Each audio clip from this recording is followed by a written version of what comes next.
এই ছবি নিয়ে কিন্তু আমরা অনেক দিন ধরে শুনে যাচ্ছি, জানি না কবে হবে, কবে এই ছবি হবে। তবে জিদ্দার নাকি ইতিমধ্যেই গল্প পছন্দ হয়েছে। বন্ধুরা, আমরা জিদ্দার পরবর্তী সিনেমা নিয়ে আলোচনা করছি বা কথা বলছি। এবার মনে হচ্ছে জিদ্দা একটু আরবান ছবির দিকে ঘেঁষবেন। কেউ বলে বিপ্লবী, কেউ বলে ডাকাতও, কিন্তু out and out mainstream masala ছবি যেটাকে বলে আমরা, সেটা তো আমরা পাচ্ছি, মানে অ্যাকশন ইত্যাদি পাচ্ছি, সবই ঠিক আছে। কিন্তু এটা কাইন্ড অফ একটা বাঘাযতীন জোনে অপারেট করা ছবি। এটা খাদান নয়, এটা চেঙ্গিজ নয়, এটা রাবণ নয়। ওই জোনটা থেকে জিদ্দা এবার বেরোচ্ছেন হয়তো। এবং বাংলাতেও জিদ্দের ছবি করবেন যেটা, সেটাও কিন্তু একটা অসুরের মতন ছবি হবে। আর এটার থেকে ভালো চয়েস, এটার থেকে ভালো বুদ্ধিমত্তার কাজ আর কিছু হতে পারে না। জিদ্দা যদি নিজের অডিয়েন্সটাকে তৈরি করতে পারেন দেবদার মতন, টনিক প্রজাপতির মতন ছবি দিয়ে যদি অডিয়েন্স তৈরি করতে পারেন, আমি বলছি জিদ্দাকে আটকানো অসম্ভব হয়ে দাঁড়াবে। তো সোশ্যাল মিডিয়ার নতুন বাজ, নতুন খবর, এটা নতুন নয়, অনেক দিন ধরে সার্কুলেটেড হচ্ছে। আজকেও মানে এরই মধ্যেও একটা জিদ্দার ফ্যান ক্লাব ঘাটাল থেকে আর কি পোস্ট হয়েছে, ফ্যান ক্লাবরা পোস্ট করে যাচ্ছে। আবারও একসাথে জুটি বাঁধছে জিৎ ও পাভেল। জিদ্দা আর পাভেলদা দুজনেই কিন্তু অনেক দিন ধরে এই জিনিসটাকে নিয়ে আলোচনা করে যাচ্ছে, এই গল্পটাকে আলোচনা করে যাচ্ছে। তো জিদ্দার কখনো পছন্দ হয়েছে, কখনো পছন্দ হয়নি। পাভেলদা বারংবার গল্প শুনেছে এবং পাভেলদা বারবার বলেছে যে আমি জিদ্দার হাউসে কাজ করবো, আমার সব থেকে কমফর্টেবল হাউস হচ্ছে জিদ্দার হাউস।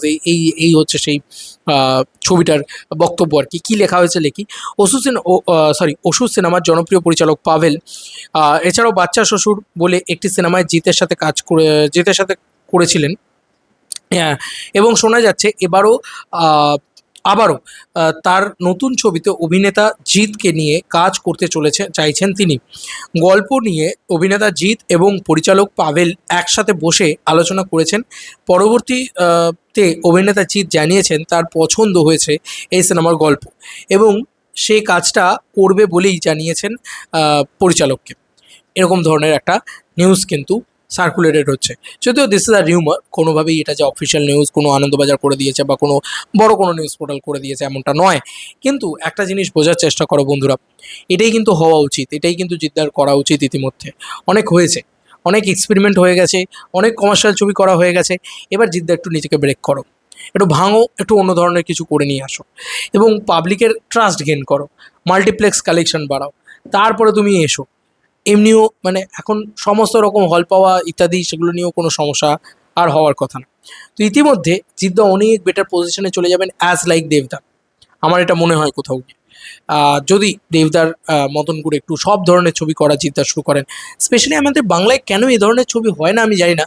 হরর ফিল্ম হয় না, অ্যাডভেঞ্চার ফিল্ম হয় না, এই জনরগুলোকে কেউ কেন ট্যাপ করে না আমি জানি না। যাই হোক, পাভেলদা মানেই সবসময় নতুন কিছু, এবং নতুন কিছু মানে কিন্তু ভালো কিছু, মানে এমন নয় যে একদম একটা যা হোক তা হোক নিয়ে চলে এলাম, একটা কলকাতা চলন্তিকা নিয়ে চলে এলাম, এমনটা যেন না হয়। পাভেলদার থেকে এক্সপেকটেশন আছে, পাভেলদার দারুণ বানায়, সিনেমা দারুণ বানায়। বাবার নাম গান্ধীজি হোক বা পাভেলদার রসগোল্লা হোক, আহা, আমার তো খুব পছন্দের সিনেমা রসগোল্লা, আমি জীবনে খেতাম না, পাভেলদার ছবি দেখে আমি সেই শুরু করি। আর ওষুধ সিনেমাটাও তো দুর্দান্ত সিনেমা, দুর্দান্ত সিনেমা। আর জিদ্দার অভিনয় করার স্কোপটাও থাকে এই ধরনের ছবির ক্ষেত্রে, এবং জিদ্দার গুডউইলও ক্রিয়েট হয়, বিশ্বাস করো। তো আমার কোথাও কি মনে হয় যে শুধু একটা জানুয়ারি মাসে দুম করে রিলিজ হয়ে গেলো, এরকম এরকম যখন তখন যা ইচ্ছা তাই করে দেওয়া উচিত না।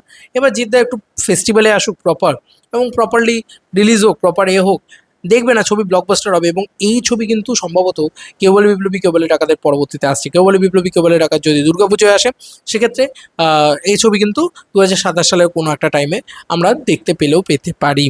সেক্ষেত্রে দেখা যাক কী হয়। তবে আমি সত্যি বলছি, জিদ্দার এই ছবি নিয়ে আমি যথেষ্ট এক্সাইটেড, এবং এই ছবি কিন্তু জিদ্দার ফ্যামিলি অডিয়েন্সকে জিদ্দার কাছে ফিরিয়ে দেবে। বাংলার যে সোকল্ড যে মাল্টিপ্লেক্স দর্শক আছে তাদেরকে ফিরিয়ে দেবে, আমার এটা মনে হয়। এবং জিদ্দার যেহেতু গল্প পছন্দ হয়েছে, এমনটাই সার্কুলেশন আসছে বা এরকম ধরনেরই আর কি কী বলবো, মানে একটা মানে স্পেকুলেশন এগুলোকে বলে, যে মানুষের কাছে, মানুষের মুখে মুখে ছড়াচ্ছে বা সোকল্ড ফ্যান ক্লাব গুলো ছড়াচ্ছে। সেক্ষেত্রে বোঝাই যাচ্ছে যে জিদ্দার গল্পটা যেহেতু পছন্দ হয়েছে, শুধু গল্পটার ভিতরেও দম আছে। দেখা যাক না কি হয়। আমরা তো সবসময় দেখেছি জিদ্দা বুমেরাংয়ের মতন ছবি করেছেন, মানুষের মতন ছবি করেছেন, নানান ধরনের ছবি নানানভাবে করে গিয়েছেন। করুক না জিদ্দা এই ধরনের ছবি, দেখবে কত গুডউইল ক্রিয়েট হয়। এমনি জিদ্দার ইমেজ ক্লিন আছে, একদম কোনো অসুবিধে নেই। তো কোথাও গিয়ে ছবি ব্লকবাস্টার হবে, আমার এটা মনে হয়। বাদ বাকি সময় বলবে তোমাদের কার কি মতামত। এন্টায়ার ভিডিওটাকে নিয়ে জানিও কমেন্ট সেকশনে। চলো বন্ধুরা, নতুন কোনো ভিডিওতে দেখা হবে, বাই।